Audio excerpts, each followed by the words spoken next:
Relatos de consultorio. Piedras Negras. Actualización. Aprecio mucho las muestras de cariño que he estado recibiendo de todos ustedes, los mensajes privados haciendo sus comentarios, preguntas o contando situaciones similares, y me disculpo por haber estado tan callada estos días. He estado en un sinfín de trabajo y situaciones que nunca pensé llegar a tener. Para contarles un poco, la semana pasada, antes de terminar la sesión con mi primer paciente, tocaron a mi puerta insistentemente. Normalmente la gente entiende la importancia de la privacidad y el respeto. Fue eso lo que me hizo levantarme de mi silla para investigar a qué se debía tanta necesidad de atención. Cuando abrí la puerta, estaban dos hombres ahí. Uno era un hombre moreno de estatura mediana y barba de candado, con ya poco cabello en su cabeza. Y otro, un poco más joven, sin nada de vello facial, con la tez parecida a su compañero.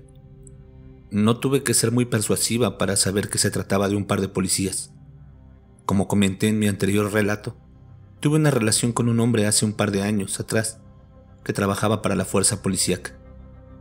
Así que para mí no era muy difícil identificarlos, aunque no contaran con sus característicos uniformes. «Buenas noches, caballeros», les dije fingiendo ignorancia de su presencia. «Si me disculpan, tengo a una persona aquí adentro, pero al finalizar, con gusto les atiendo». «Solo necesitamos un par de minutos», me contestó el hombre de barba, sacando su característica placa, cosa que yo pensé que solamente hacían en las películas. «Como les dije», insistí, «tengo a una persona aquí adentro. Si gustan pueden tomar asiento». Intenté cerrar la puerta, pero el hombre puso su mano en el marco impidiéndome cerrarla. «¿Me permite?», le dije con un tono molesto. El hombre tardó unos segundos, pero quitó el brazo y yo cerré la puerta. Realmente no pude seguir con la sesión, cosa que mi paciente notó, por lo que se levantó antes de que su sesión terminara y se despidió de mí. Realmente mi cabeza estaba en otra parte. Sentía mi rostro caliente, mis manos temblorosas y sudorosas. No tenía en mi cabeza la certeza del por qué me estaban buscando. Sabía que yo no tenía nada por lo cual tener un problema. Aún así, mi corazón no paraba de latir a 1000 por hora. Esperé un par de minutos antes de levantarme. «Adelante», dije al abrir la puerta y hacer una seña con las manos. Ambos hombres entraron. El de barba se sentó en mi sillón sin que le hubiera invitado a hacerlo. El otro se quedó parado en la puerta. No sé si pensaban que yo intentaría salir corriendo. No tenía razón para hacerlo. «Gracias por recibirnos, doctora», me dijo el hombre sentado, quien era el único que hablaba. «¿En qué puedo ayudarles, caballeros?». Intenté verme lo más tranquila posible. El hombre estaba mirando mis cuadros de reconocimiento y título que tengo colgados en la pared. Se tomaba su tiempo para contestar. Quizá buscaba las palabras indicadas. «Seremos breves y directos», dijo en tono pausado. «Usted tuvo aquí un joven». Me dijo su nombre, el cual seguiré manteniendo en anonimato. Lo llamaré Ernesto, pues fue el nombre falso que él mismo me dio.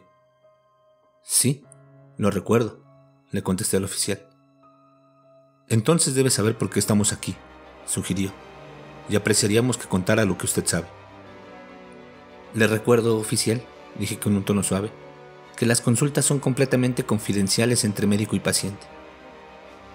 «Nosotros sabemos cómo funciona la burocracia, doctora», me dijo inclinándose un poco hacia enfrente.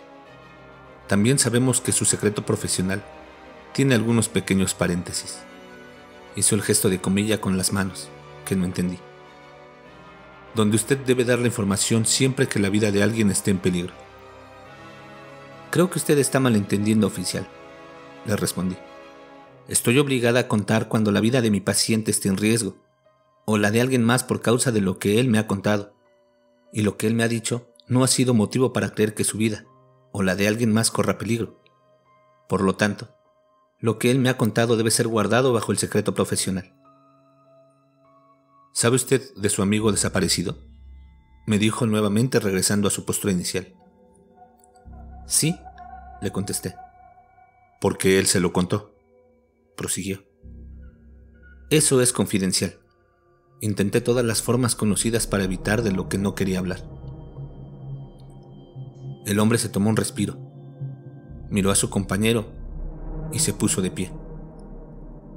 Entonces, le sugiero que ordene los expedientes, porque volveremos por ellos con una orden judicial. Intentaba amenazarme. Y yo le recuerdo que es mi derecho el realizar o el no realizar el expediente de una persona, dependiendo de su caso clínico. Así que sus amenazas de órdenes no tienen efecto oficial. Lo que podría conseguir es algo de respeto por nuestra profesión, en lugar de sus órdenes. El hombre soltó una carcajada. ¿Sabe usted, doctora?, me dijo en un tono serio y amenazador, que cuando se encuentre la verdad, y créame que lo haremos, si sabemos que usted tiene conocimiento de algo importante, por lo más mínimo que sea, vendremos por usted, porque está encubriendo algo que podría ser de vida o muerte para una persona, y eso es ser cómplice de un delito. Buenas noches, caballeros, les dije hirviendo de coraje y miedo. Ellos se dirigieron a la puerta sin despedirse, pero antes de llegar, el oficial que estuvo hablando todo el tiempo se paró y sin voltear a verme habló. Uno de ellos se suicidó hoy. Al escucharlo me quedé en shock. Ramón, el chico que tuvo la idea de llevar la tabla a ese lugar. Continuó contando. Era obvio que conocían la historia, pero también era obvio que no conocían la verdadera versión. Su madre lo encontró esta mañana con el cuello completamente rebanado. Yo me quedé en silencio.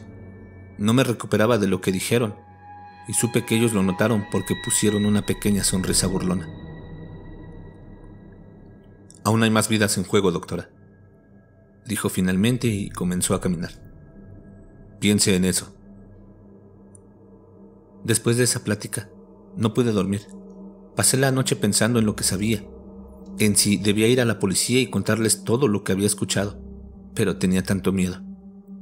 En una ocasión, acudí a la policía a contar algo que escuché en un caso, y terminó de manera sumamente mal. En mi próximo relato les contaré de ello. Lo único que sabía era que Ramón se había suicidado. Oliver había sido la víctima el día que fueron a ese lugar. Por lo tanto, Carlos, Rogelio y Ernesto eran los únicos, además de mí, que conocían la verdad. O al menos eso pensaba. ¿Han escuchado que el miedo nos hace cometer locuras? Yo estaba aterrada. Esa noche llamé a mi expareja y le pedí que viniera a casa. Él lo tomó con sorpresa, pues teníamos un par de años sin decirnos una palabra. Pero para mi propia sorpresa accedió, y no pasó ni una hora para que llegara a mi casa. Yo estaba muy nerviosa después de tanto tiempo sin vernos, pero era más el miedo a todo lo que estaba pasando. Así que tomé mi orgullo y lo hice a un lado. Lo esperé afuera, sentada en la banqueta de mi departamento. Estaba asustada y en lágrimas cuando se acercó sin que me diera cuenta, y después de un gran susto, sentí el alivio de saber que era él.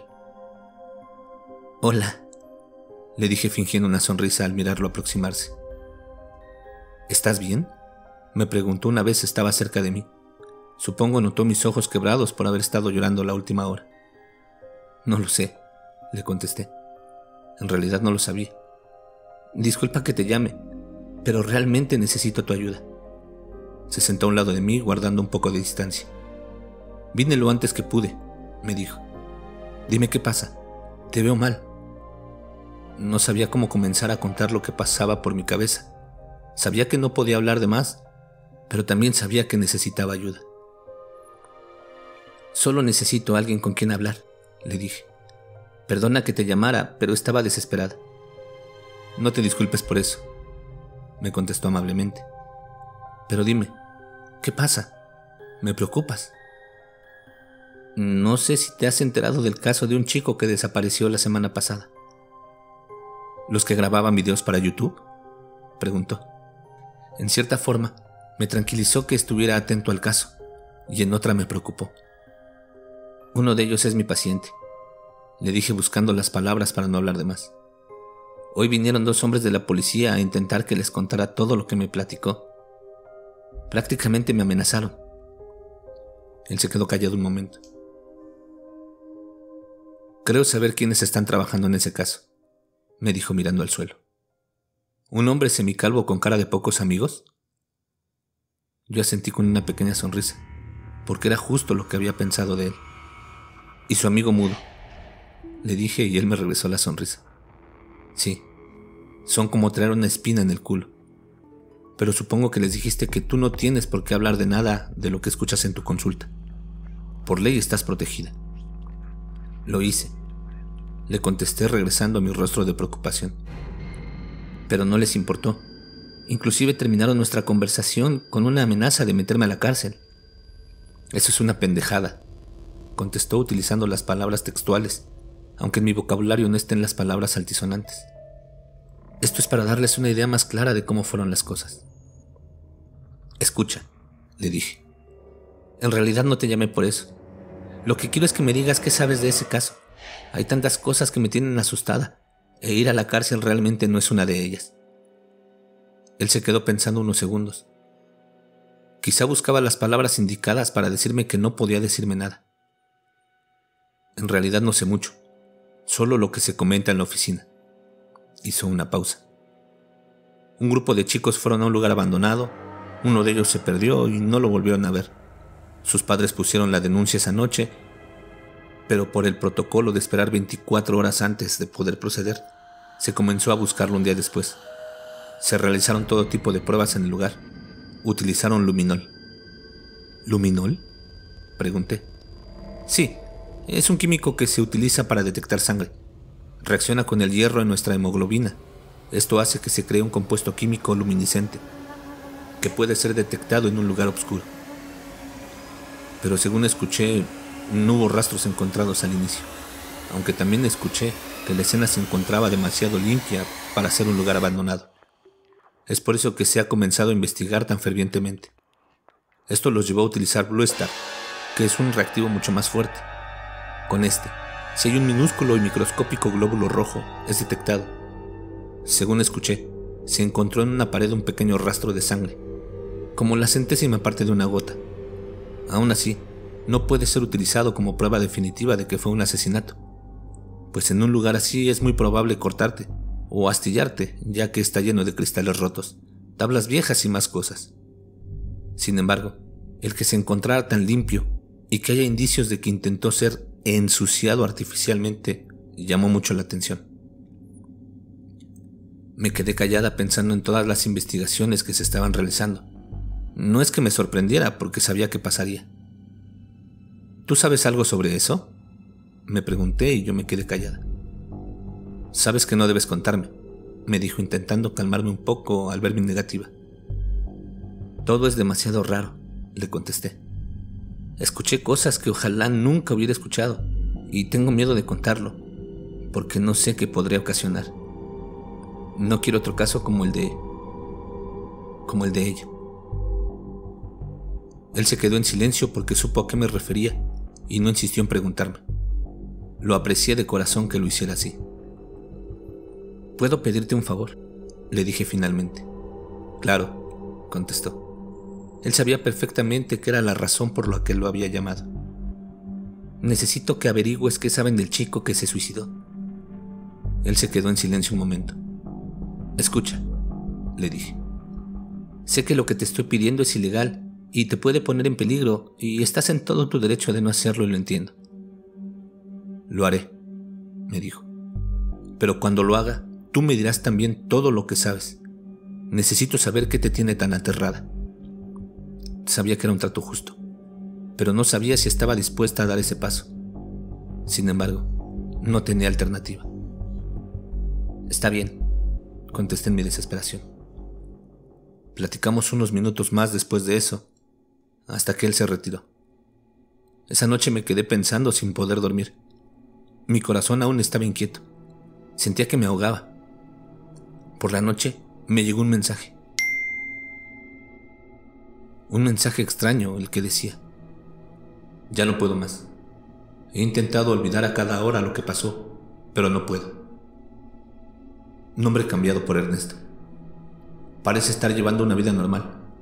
Todos parecen soportarlo, pero yo no. Tengo miedo de lo que me espera más allá. Pero tengo miedo de aquí también. Mamá, papá, Lo siento.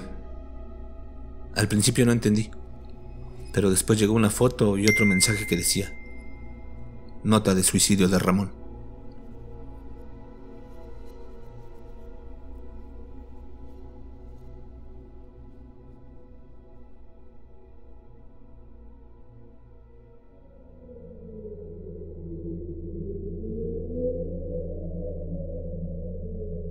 Un relato más de nuestra amiga la psiquiatra. Parece ser que las cosas se complican. ¿En qué acabará todo esto? Hay que esperar que todo se resuelva bien y que nuestra amiga salga bien librada. Esperemos más relatos de ella. ¿Ficción o realidad? Ustedes decidan. Mientras tanto, ¿por qué no nos platican sus historias? Los invitamos a que nos cuenten enviándonos un correo a masterror@masterror.mx en la caja de comentarios, o pueden compartirlo en nuestro Facebook www.facebook.com/masterrormx. Síganos en Instagram @masterrormx. También los invitamos a que se suscriban a nuestro canal, le den like a la narración y compartan. Esto nos ayudará a generar más contenido. Nos escuchamos en la siguiente. Y recuerden, no tengan miedo de eso que no pueden ver, pero está ahí.